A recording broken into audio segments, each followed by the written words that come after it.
Hi, I'm Al Adamson, and we're in Lincoln Hall, and I am, yes, extraordinarily excited to be sitting with two longtime friends and colleagues. And if you do not know them, you're not in the HR, analytics, talent management, science space. These are two people who have not only been around doing this work for a while, they've influenced and educated many in our discipline. If you're just meeting them for the first time, I'll let them introduce themselves in a second. But let me just say, Laurie Bassie has been an inspiration to me. She has done what we call in our discipline linkage research, among many other things, where we understand the downstream outcomes of the things that we're doing in HR. Webster has also been very influential in identifying the metrics that matter in our discipline. Of course, they've done so many other things. And again, Laurie, thank you for being here. Lee, thank you for being here. Laurie, can we start with you? Just introduce yourself and take off the introduction that I provided. Thank you. Yes. Well, I am Laurie Bassie, and unlike most people who travel in this space, I am actually an economist by training. I like to tell people that I'm a very nice person anyway, despite my professional training. Despite the dismal science. Yes, and that, you know, we basically have PhDs in maximizing our own self-interest. Some of us are nice people anyway. So that's always brought me to sort of a different lens on analytics, measurement, and so on, that complements the more common discipline of psychology. So it's been a long and wandering career, been at I would say, the bleeding edge many years ago of human capital analytics before it even had a name. Yeah, absolutely agree. Lee? Well, my name is Lee Webster. I've spent 30 years as a practitioner in human resources. So I come from that standpoint, trying to figure out how I can use data more effectively to communicate what's going on in the workplace and how business leaders can get more out of their people and manage their workforces in a way that's more humane and effective. I actually went to school in this same building that we're in right now, so I have a law degree and an MBA from Northwestern University. My most recent work, though, has been alongside Laurie. The work that Laurie and I are doing is trying to get the international community to come to a common understanding of what does it mean to do human resource management, and even more precisely, how do you measure it in a way that's effective. And so in that effort, I've worked on developing ISO standards, and we probably will explore that a little bit, for human resource management. Well, I'm just going to thank you right off the bat here, and I know, Laurie, you've been instrumental in that work as well, because, yes, that is a gap that we've had in our discipline. We talk about metrics, what does that mean? How is it defined? How is it used? And creating some parameters around that. So if you would, Lee, provide a just brief overview of the work that you're doing on the ISO standards. Well, we have to go back about 10 years. I won't cover all that ground in those 10 years, but in summary, I founded the international and the U.S. domestic program for developing standards in human resource management. The theory behind it is that if we consider ourselves a professional area of work, that most professions have a way to define what is effective practice and also how you measure it. HR didn't really have that. It had a lot of anecdotal information. It relied a lot on academics to provide some ideas, but what you would find, and I've worked in companies as big as Exxon and as small as a mom and pop business, is that everyone had their own proprietary view of what a metric should be, like turnover, which makes it very difficult for business leaders, if they're looking at that metric, to understand how well they are doing with it. And what went into it, how much data or what type of data went into it. I'm an engineer by undergraduate training, and so as I went into HR, I realized HR needs to be more rigorous, which made me an apostate in HR because they didn't like, or HR people don't often like talking about or getting involved in, I'll say folks who are not visionary in this, in metrics. It's not common, and certainly it's not taught in these programs. So as I was pursuing, how do I do this? How do I make this type of language and these kinds of tools more effective? I relied on the engineering background I had, and I said, well, there was ISO 9000, the quality metrics internationally, and there's also other ISO programs. So what I did is, in one of my previous roles, I developed the American National Standards Program for developing the metrics and the practice, the workflows for human resources. That's where I met Laurie, and she helped me out a great deal. She's one of my champions. But then also created the ISO program, which allowed us to bring in ideas and points of view about this from cultures across the globe. And fortunately, that's now led us to a point where there is an international standard for how to communicate the value of human capital to the investment community. And that's something I hope we can explore in this conversation. Well, let's absolutely do that. And Laurie, as a professional researcher, someone who's not only exposed to this, but has done it for an extensive period of time in the human capital, in the people space, which has its intricacies in part because of the lack of standards. So how do you perceive this of being of value? Because so many are running to AI and all these fancy solutions, and this is more, correct me if I'm wrong, the blocking and tackling, yet the essential components that need to be in place for us to do analytics effectively. So, what's your viewpoint on why this is important? Yeah, absolutely. This is not real fancy stuff. It is really block and tackle. And my initial interest in this and how Lee and I began to interact, by the way, let me just say it's an honor to be here with this gentleman to whom we all owe a great debt. Feeling is mutual. Well, thank you. Was really from the investor's perspective. As I said, I'm an economist and actually am a registered investment advisor. Always intrigued from a very sort of macro level about how does human capital play into value creation. People are our most important asset. Lots of CEOs say that, but investors really have currently still very little information to make their choices based on this most important asset. So that was really how I got into this whole inquiry. And as you said, it's not artificial intelligence. It's pretty basic stuff. What are some of the basic measurements that we could probably all agree that any firm should have to help manage its business, and ultimately should be reporting in the case of publicly traded firms? Yeah, absolutely. And as we're talking about human capital, that has a certain connotation, right? It implies, arguably, that if you invest in it, that it's going to appreciate in value. And we know that if people learn on the job, develop relationship equity, internal knowledge, all these things, that they're more valuable, yet that is not accounted for in most cases. People are still viewed as a expense item. So, and the reason for that, and again, it's the 30 years in HR that's informing my thinking here, is that even in the educational part of my life, human resources is seen as an expense or a cost, not an investment. The beauty of what we're doing right now is we're now turning it into an investment. Whether you want it to be an investment or not, it will now be considered as such because investors will invest based upon how well you are doing from a metric standpoint and also the story you tell about the metrics. One of the things that I think Laurie and I are beginning to see is that, you look at, talk to one company, and they'll have 6 or 7 different ways to calculate FTE, full-time equivalent, or turnover. That doesn't help that company. That doesn't help the greater investment community, even if they knew about it. And yet, it still exists.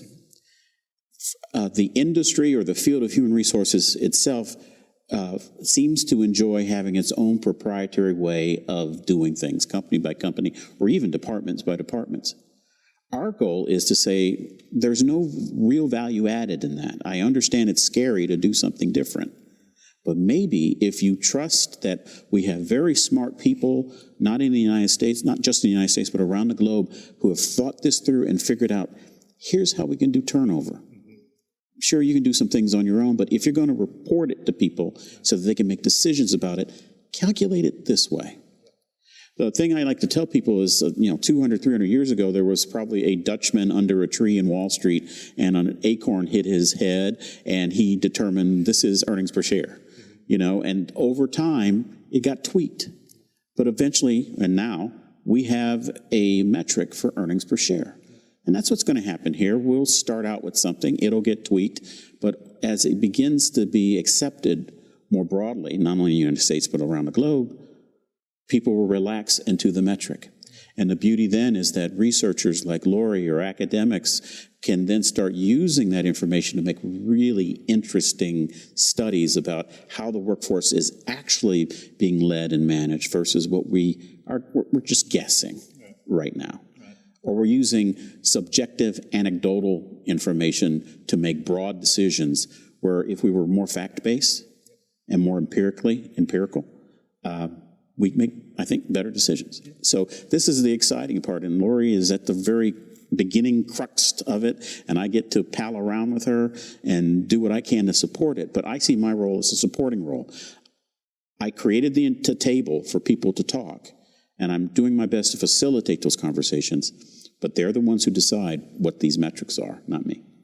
And they're not, at the end of the day, not only going to decide what the metrics are, they're going to decide, in large extent, what the stories are on top of those stories, because you're both referred to the investor community. This is in part for them to better understand the value of a particular company, whether it be business continuity, the propensity maybe to innovate, a variety of other things. So from your perspective, Laurie, what is the value? If this is coming to life, there is broad recognition that these standards need to not only be in play, but we need to have a narrative around them to, we can't just put it out there and not talk about it. We have to, in our quarterly calls say X. What are some of those stories that you would think are going to emerge, if not there already?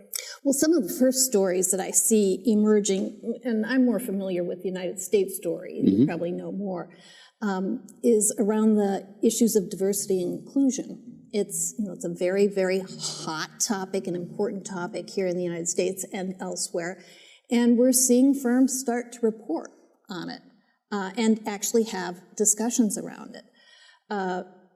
There are just a very small set of metrics at this point, as you said, building blocks. There's a lot of story around it, but I think that's the way of all interesting statistics. It's, a few foundational statistics with a lot of talk, a lot of storytelling. Yeah.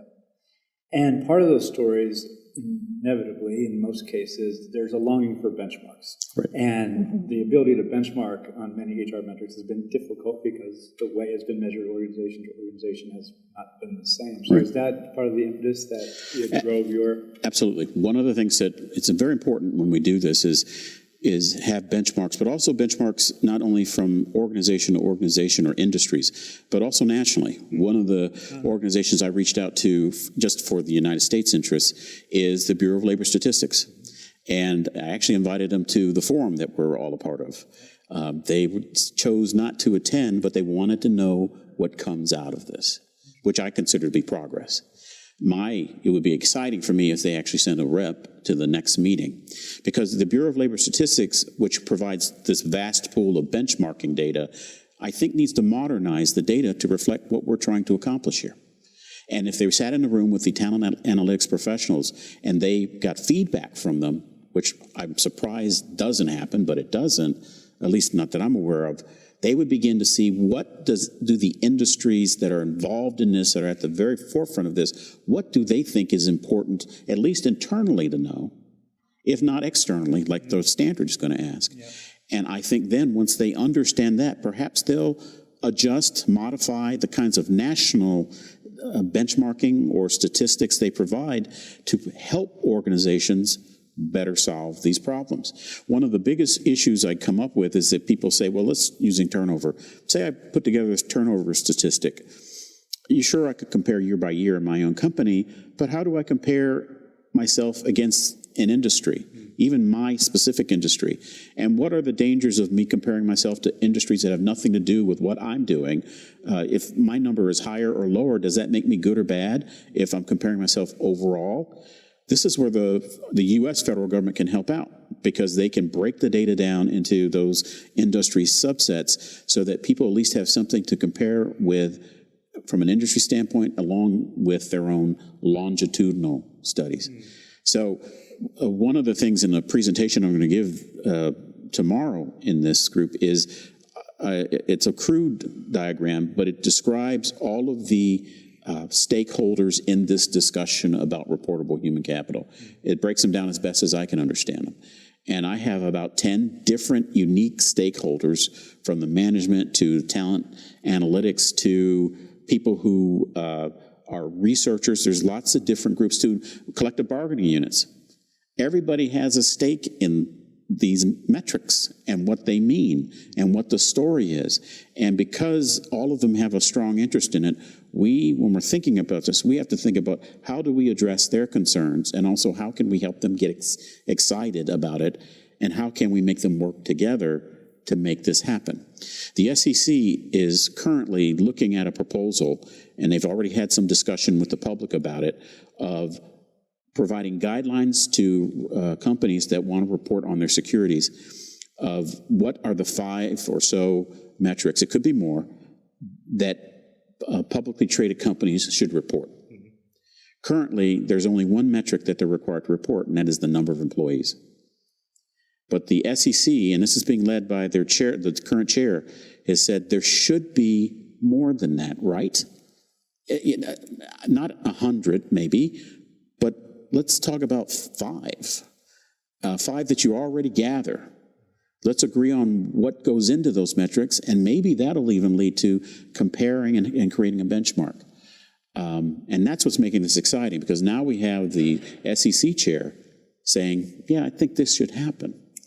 And that gives us a lot of wind at our sails while we're moving forward. Yeah, absolutely it does. And so from your standpoint, Laurie, correct me if I'm wrong, as an economist, as a researcher, you're a storyteller. You research and you come out with a narrative that hopefully is supported by data. And what I'm hearing from Lee is that there will be additional context that will be able to put these stories. It won't just be discrete to an organization at a point in time. We'll be able to look at broader metrics and say, okay, this is an isolated case, or this is a trend, and you can see what through a national average or national trend.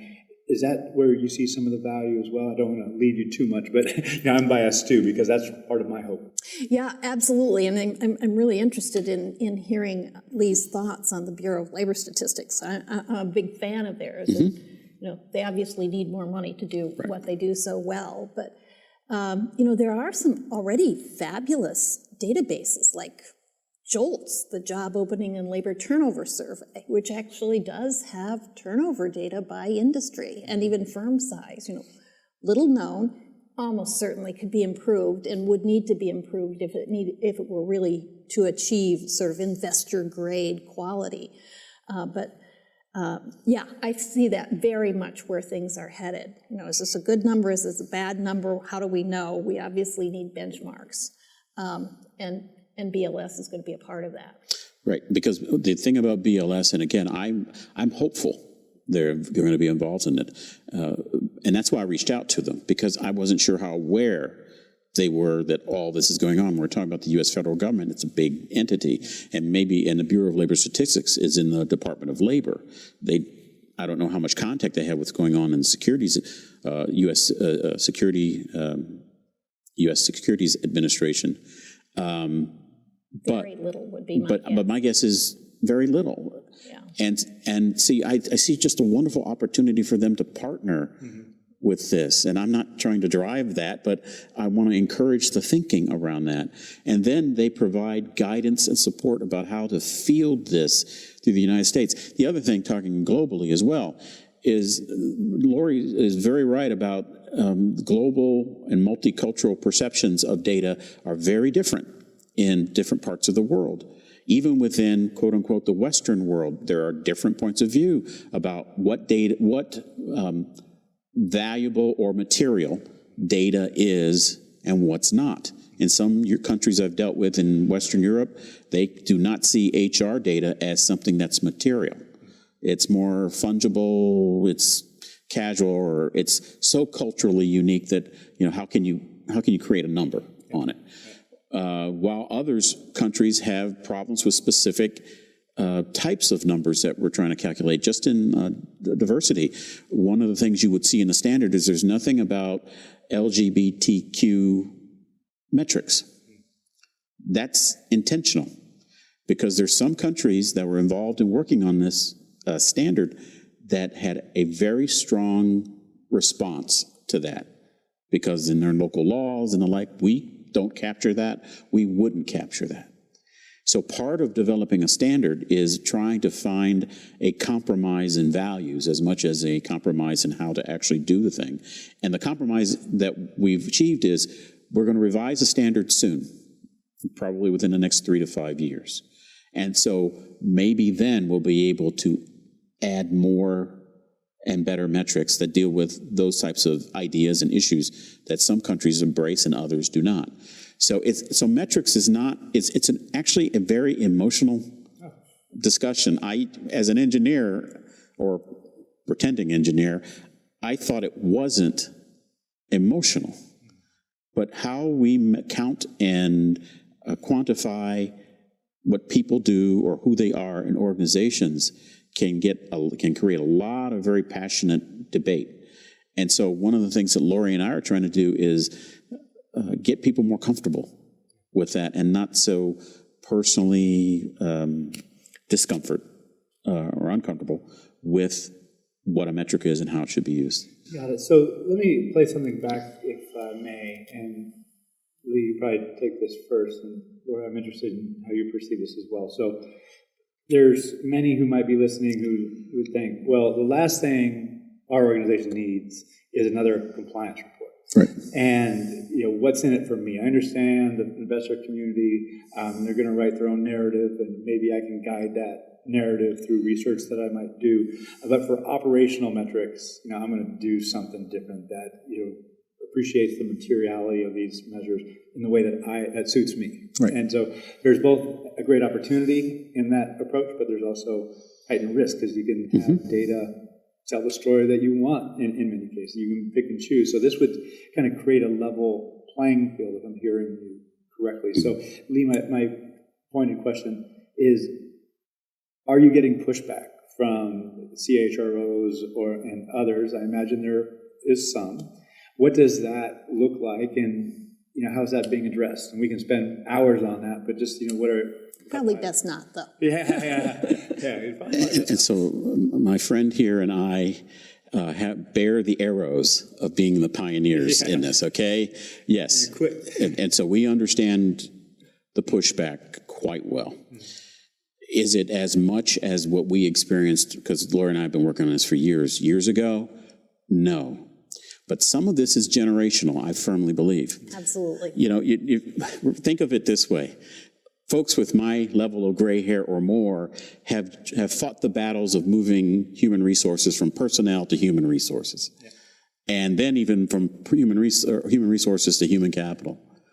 And then Laurie and I ride in and say, but by the way, you're not counting this and providing this information in a way that helps your companies. And they get their hackles up for that, Some of it is simply they feel they don't have the resources to do it. There's all kinds of reasons that have been expressed to us by mostly the CHRO community or those in investor relations of why this couldn't work, shouldn't work, can't work. But at the end of the day, at least since the 10 years or so since we first engaged this, technology has changed, access to information has changed. And the truth of it is, when I speak to people who are newer to the field or in positions, younger positions in an organization, they're excited about data. And that's the generational split. Folks like me would dread getting our performance evaluation, and because that's a form of data, and we'd like to put that off as far as they can. People who are newer to industry, they're very comfortable receiving a lot of data, and I think part of the reason why is they grew up receiving a lot of data through their phones, through their computers, through this and that. Data's not their enemy. In fact, not having enough data actually makes them more nervous than having too much. And so they're very comfortable and savvy about numbers, metrics, measures, and they see them as tools to actually make their life better or to accomplish the goal. So yes, we have experience, and Laurie has her own experiences with the two pushback, but I'm seeing people graduate into higher positions in organizations, and as they graduate into these higher positions, they're still comfortable with data. And I think the challenge will be for talent analytics people is making sure that the information is accurate that's going in, that they have the right algorithm or methodology to calculate it, which is what we're trying to accomplish with the standard, and that they understand how to tell the story to at least the board or the investor community. Because I've talked to talent analytics people here at this meeting, they're not trained on how to tell the story to outsiders. They're a little better trained to tell the story internally. But it's going to be these outsiders who are going to say, why should I invest in your company? And you have to answer, or at least prepare your CHRO to answer that question. It's a great, worthwhile distinction. So, yeah, thank you for sharing that. And so I want to ask you, Laurie, what comes up for you as you hear Lee speak on this topic, specifically around the idea that we have a generation that's coming up that has a greater comfort with them. And so there's two things that I see can happen. Those people become the leaders, or the leaders that are currently in place recognize that there's a greater appetite for, and that's, they have more permission, and in some cases, they actually need to make that shift. Expectation, yeah. Absolutely right. I think the generational effect is very, very powerful here, and even in the last decade, much has shifted in that regard. As well, in terms of both and, existing in place aging leaders understanding that the world is shifting around them, and at some point resistance is futile and not self-serving. And I think part of that shift is that for professionals working in this field is it really elevates the conversation. It elevates what they do and the importance of what they do. If investors expect and demand this information, wow, this is a good thing for human resource professionals. Except, of course, in the firms that don't measure up well. And that is part of the problem, of course. I couldn't agree more again. It is the case where if those metrics don't reflect well on your leadership, on your organization, then, there's now the space by which to suppress those. There's no need to elevate those metrics. But in the future, they would have to be put forth.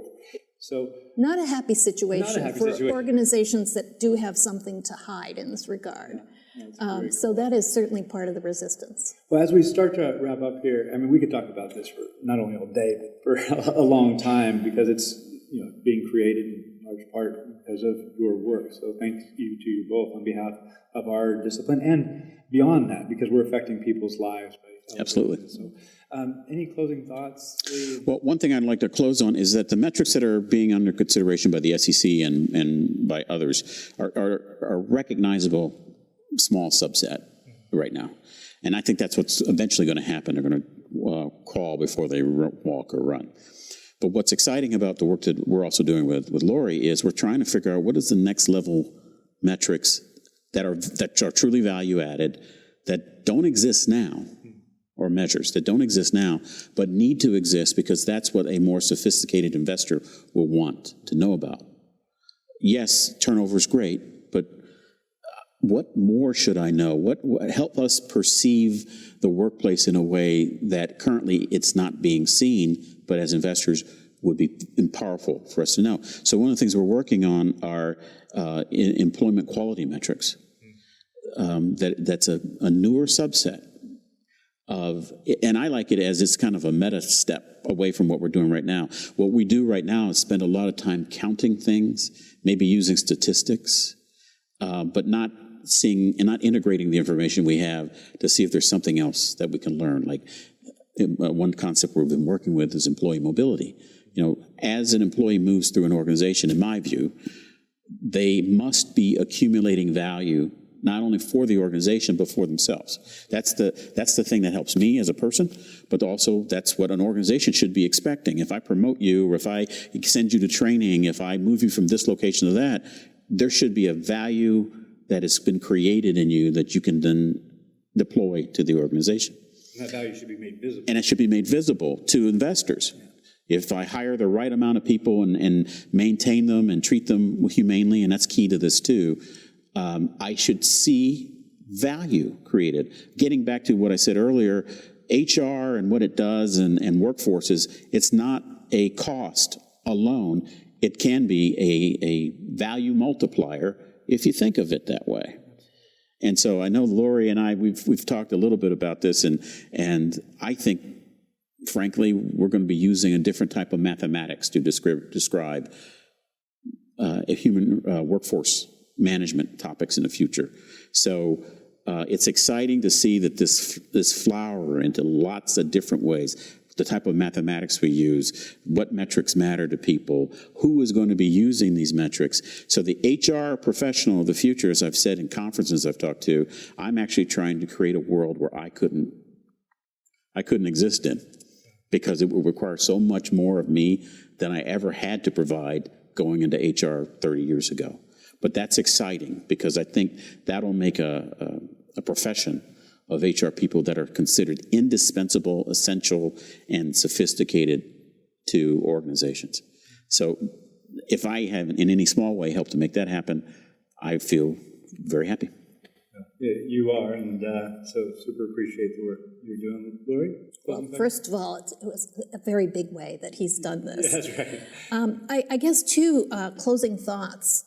One, as Lee and I were chatting earlier today, I am just stunned by the pace of change here. Yeah. You know, this is something that I and colleagues around the world have been working on, well, folks before me, but for at least a quarter of a century. And now it almost seems to be happening overnight in terms of this really being taken seriously by all of the right players.